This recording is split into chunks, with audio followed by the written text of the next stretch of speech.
good morning, good morning. Hey, ladies, welcome to the video this morning. I just want to talk to y'all about, because I've been noticing something lately when it comes to my own communication and my own speaking my truth and that kind of thing, especially as I've been bringing my videos back more. One thing I've really noticed when it comes to my communication is in being more intentional when I communicate. And I'm sure that probably comes with age. I'm sure that probably comes with experience.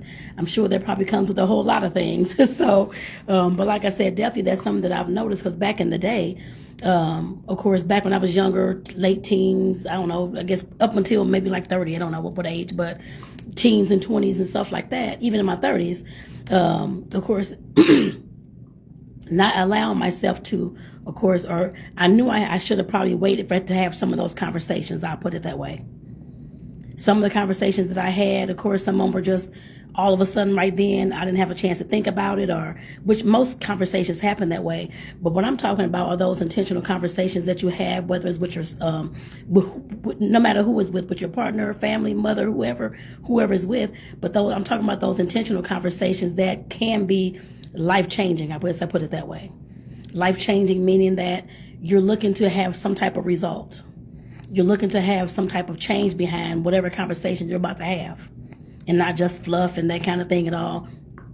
Like I said, I've noticed that about myself. I'm almost 50, well, I'll be 50 in September, but like I said, I've noticed that about myself. Yes, I can talk about anything. I have all these conversations all the time. And of course, especially those deep, meaningful conversations with family and friends, I've had them a lot, of course, throughout my life. But like I said, sometimes I've talked about things when I probably should have waited.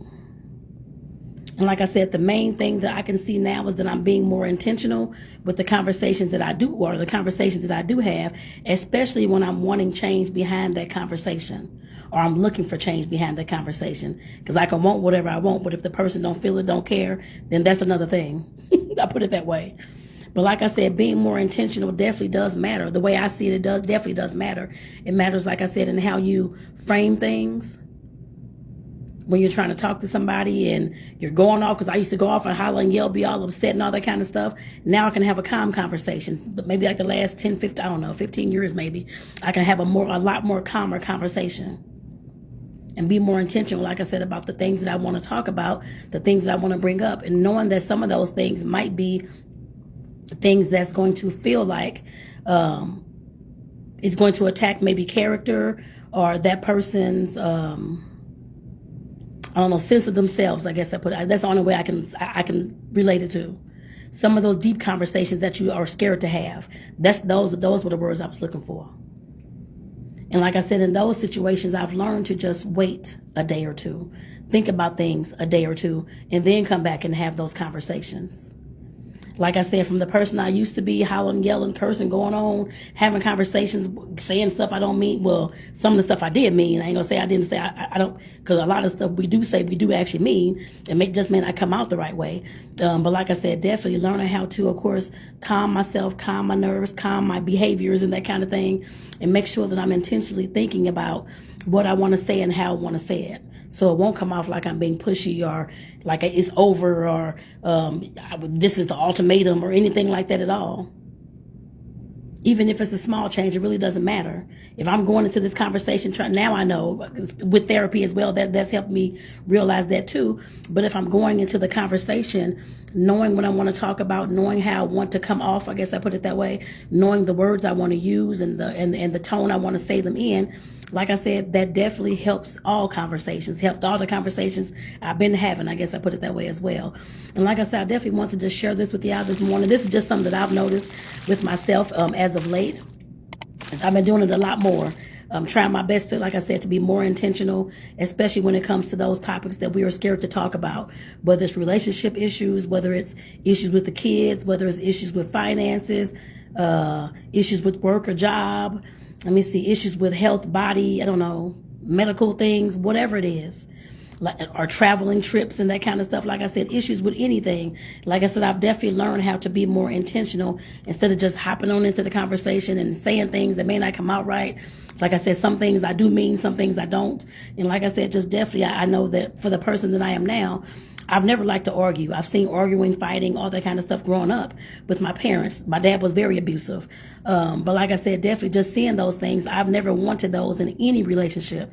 I don't care if it's romantic or not. Doesn't matter. With kids, with partner, with family, I never wanted a relationship like that, which of course I can't control anybody else. And I have had relationships like that, I put it that way, because of the way I may come off, or they may have came off, or things that were said that were hurtful, or whatever the case may be.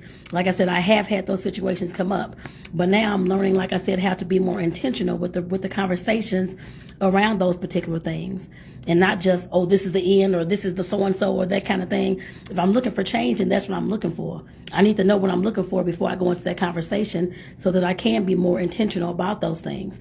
And like I said, I just want to share this with y'all this morning, because I know I'm not the only woman that's going through this, or that has recognized this about herself, or that's looking to recognize this about herself. I guess I put it that way too.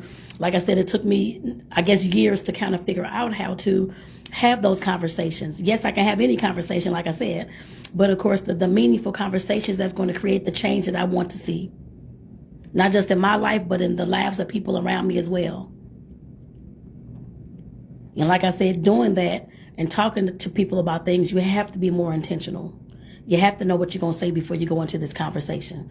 You have to, or I have to know what I'm going to, what kind of words I'm going to use, what kind of tone I'm going to have, what kind of, I guess behavior. I can't think of the word right now, but how I want to go into the conversation, whether it's a happy person I'm going into, I guess, to the conversation with, or calmer, mean, upset. I know I have to go into the conversations a lot more calmer and a lot more happier. I guess I put it that way, even though the conversation or the issue may not cause for to be happy, but still are more positive. Instead of happy, I'll just say positive, because I know a lot of the situations there'll be, of course, that I've, of course, swept up under the carpet in the past. Of course, those aren't happy conversations I had, but as I see nowadays, I'm knowing that they have to be had no matter what's going on. I just have to be more intentional about the conversation I'm bringing forth. Like I said, to hopefully enact some of that change. Because like I said, there's no point, I'm not going to say there's no point in having conversations, but if things are going on and you need to, and you're wanting change and you're wanting things to look different, you have to have those type of, like I said, meaningful and intentional conversations. Otherwise, and not sweep it up under the carpet. Otherwise, nothing's going to change. Everything's going to stay exactly the way it is and probably get worse. I know that now, looking back at all the relationships, like I said, romantic or not, that I've had. And like I said, I know there's other women out there that can identify with this as well. So let me know in the comments, y'all, what's one thing that you're noticing about your conversation and communication, or I guess conversations, that's changed for you over the years. Let me know in the comments, y'all. Definitely want to know. Like I said, mine was definitely being more intentional, noticing that I'm taking my time to have those hard conversations instead of just rushing right into it, or you do this and this is going to happen. I'm taking time to, of course, make sure that I'm in the right mindset, mind frame, and I got my words together. But like I said, ladies, let me know in the comments, what have you noticed in your communication or the conversations that you're having that's changed for you over the years? I definitely want to know. So with that, y'all, peace out. This is Tonetta. Good morning, good afternoon, good evening, whatever time y'all looking at this. Have a great day, y'all, and be blessed.